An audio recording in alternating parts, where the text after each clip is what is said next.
My name is Dean Voykin. I'm a partner at MNP here in Calgary, and pleased to be joined with some of my colleagues from our food and beverage team, which is a national team across Canada. So I wanted to spend a little bit of time looking at our Global Agri-Food Most Influential Nations ranking report. This is a report that we have commissioned and worked with Dalhousie University and the Agri-Food Analytics Lab.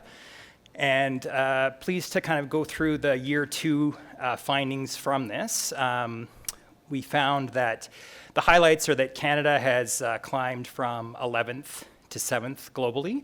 And so we'll go through some of the findings around the different pillars of where we found some success, some areas for opportunities. I will also have a QR code on my last slide, so if anybody wants to dig into some more of the findings and access the report for free, at the end there'll be a QR code that you can download for that.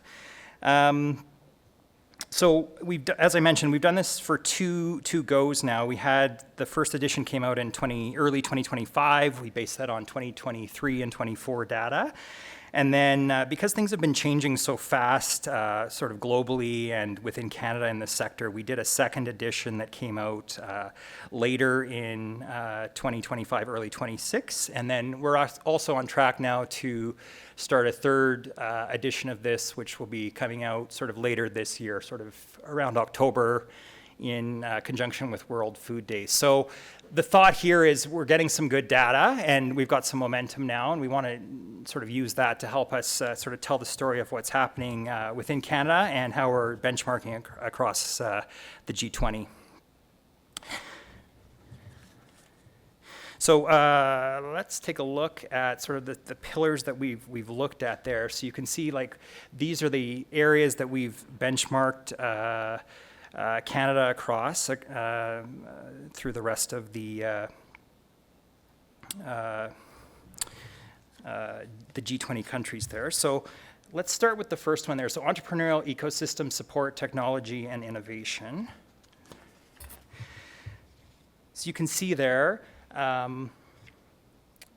commercialization, the challenges we see there, commercialization, bottlenecks holding up smaller businesses. So similar to what Anton's talked about there, we do see some challenges there. R&D has dropped. So Anton had shown on his chart there that there was some issues with, post-COVID timing. We were also seeing that in our report.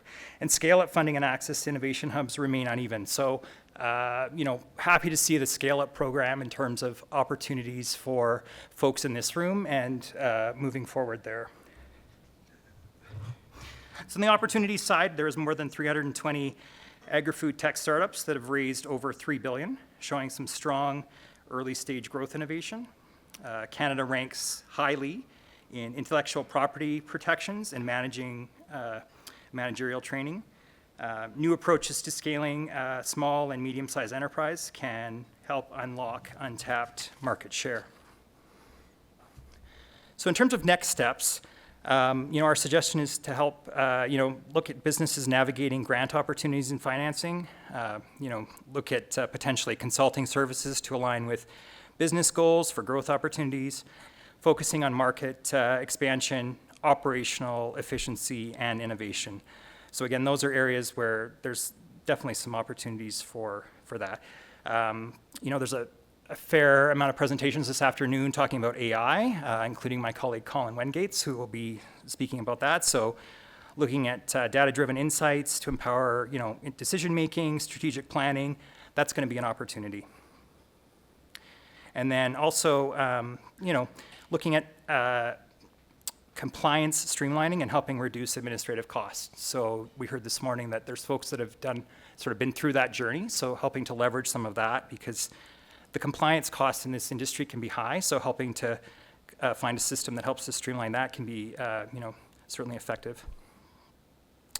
And then also another, opportunity we see is just on the R&D side, so research and development, looking into the SHRED program where possible, and incentives for technology advancements. So our second slide there talks about food security and nutrition. So opportunities here we see strengthening the food security with a coordinated national strategy, expanding climate resilient practices and advanced technologies such as like AI-driven agronomy, improving affordability through efficiency and innovative distribution models. The challenges, we just have to turn the news on. It's very topical for sort of people outside of this industry as well. Nearly 1 in 5 Canadians are facing food insecurity despite Canada's production capacity.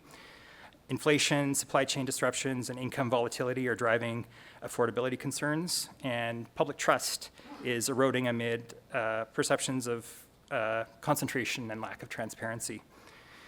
So next steps here, we're suggesting, access operational efficiency and cost reduction opportunities. So we know that food and beverage clients face, tight margins. So making sure that you're, reviewing that and understanding where your margins are, where you have increased cost pressures, making sure that you're addressing those. Aligning business operations with emerging national and provincial strategies. And, again, looking at grants and programs that help support sustainable production. Yeah, the third pillar is retail and fiscal regimes. So opportunities there, so leveraging the new grocery code of conduct to ensure fair conditions. So I see the next session is on grocery code of conduct. So I didn't know that when we built this slide deck, but that's a great opportunity to learn more about that and see how that can affect your business. Supporting independent grocers, restaurants, digital and retail channels to help diversify access, and revitalizing food services by investing in innovation and customer experience. So we know that there's a high amount of concentration within the retail sector in Canada. The top 4 grocers control 72% of sales, and that's up from the prior year from 65%. We know that the large grocers, some of them have some really good local programs, so we applaud that and hope to see that expanded. But leveraging, supporting local independent grocers, local restaurants, certainly is an opportunity. But there's definitely a challenge in Canada compared to other countries that we would see, particularly of European counterparts, where they don't have the same amount of concentration. And so it's a bit of a unique situation in Canada, even compared to the US, in terms of getting access to shelf space, dealing with larger corporations in order to get products on the shelves. So in terms of next steps, we talked about grocery code of conduct, developing supply chain and retail entry strategies, and then also looking at digital adoption in terms of reaching new markets.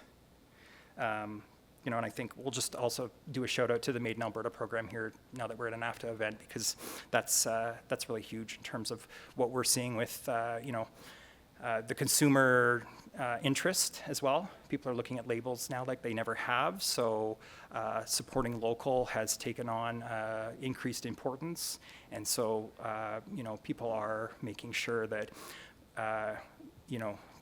where is my product made? Is it made in the US? Is it made in Canada? Is it made in Alberta? And so to the extent that people have discretionary spending to be able to buy Canadian and buy local, they will do that. There is pressure on discretionary spending, so we don't know how much extra elasticity we'll have there going forward in terms of people being able to make that decision. But they are conscious of it, they are reading labels, and they are choosing to make that decision if it fits their budget.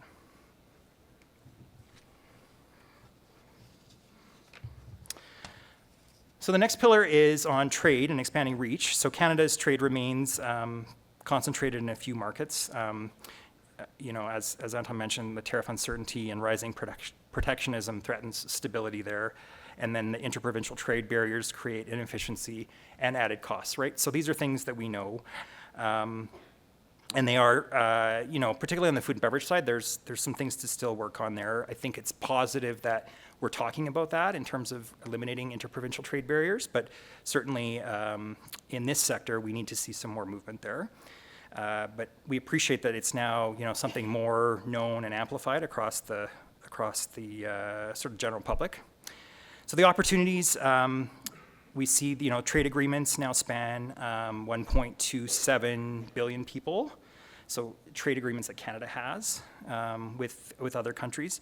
So that's a nearly 30% increase. And that kind of helped, that was one of the drivers that helped move Canada up in the rankings from 11 up to 7, because the increased trade agreements that occurred in the last year.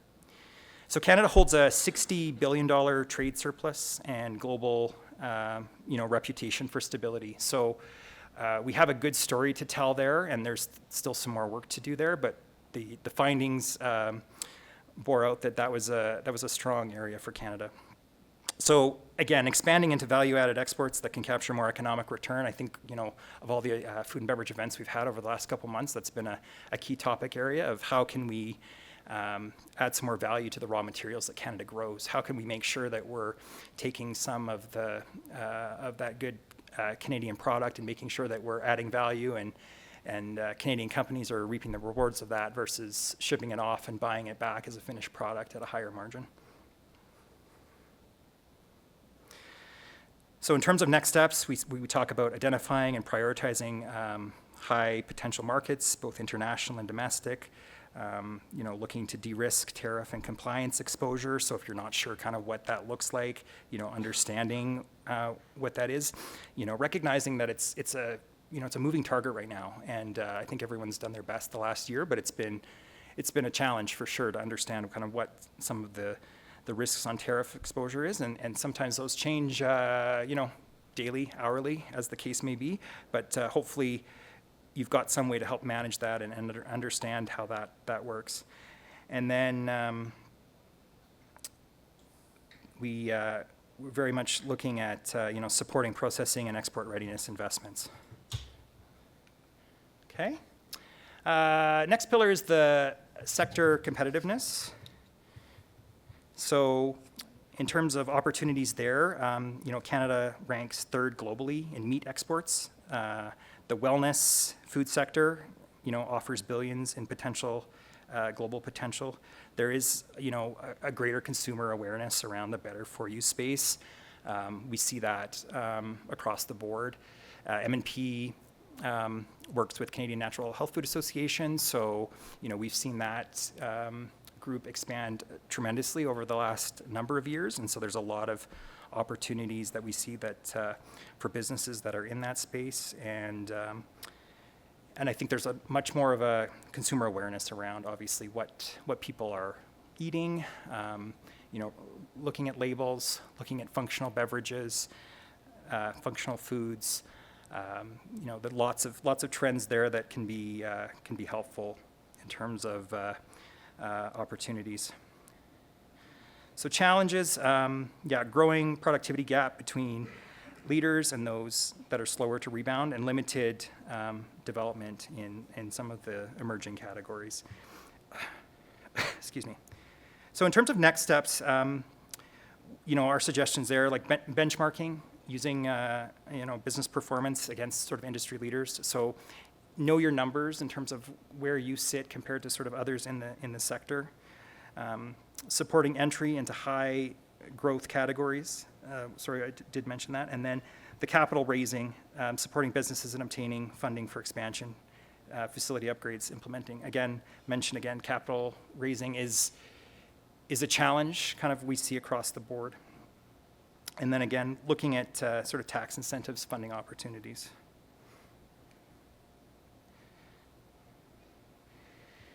And the last pillar that our report looked at was sustainability and the new baseline there. So the opportunities, more than $3.5 billion has been invested in sustainable agriculture in Canada. There's strong biodiversity and climate monitoring infrastructure providing a foundation. And the ecosystem, eco-efficiency can reduce costs while unlocking financing and market access. So some of the challenges in this area: rising demand for credible sustainability reporting, producers facing cost pressures in meeting those environmental standards. So, we see that particularly where customers or clients are doing business in sort of European markets where there's more of a requirement around environmental standard reporting.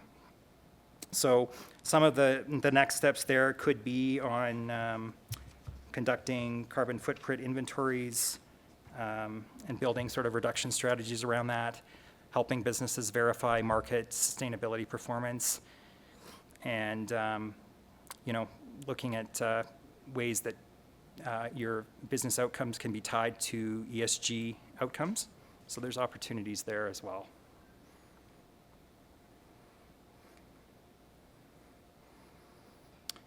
So in terms of windows of opportunity, just to sort of conclude my remarks here, we've seen some, great resilience over the last 15 months as this industry has had to navigate some sort of unprecedented times.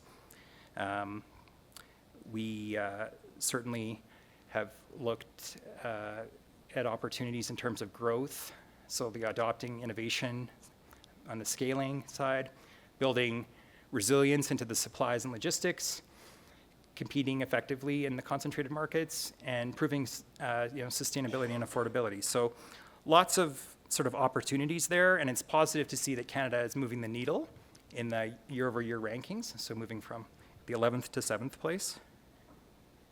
So as I mentioned, this full report is available for those that want to take a deeper dive. You can download the report via the QR code, or it's also available on our website, mnp.ca. So that second edition full report has some more actionable insights available. Our national food and beverage team was helpful in sort of helping to coordinate the what questions we were asking and getting Dalhousie to help prepare for us. And as I say, the third year report will be coming out later this year in the fall, so we'll be interested to see kind of where we move the needle there. I will also mention, if you're on our website, we do have a monthly newsletter that we call Food for Thought. That's provides, some articles and curates articles from our national team that we write that we think may be of interest to the sector, and those come out once a month. So if you're there and wanting to get some more insights from our national team that have been authored by that group, please consider signing up for that as well. And I thank you very much for your time. Thank you.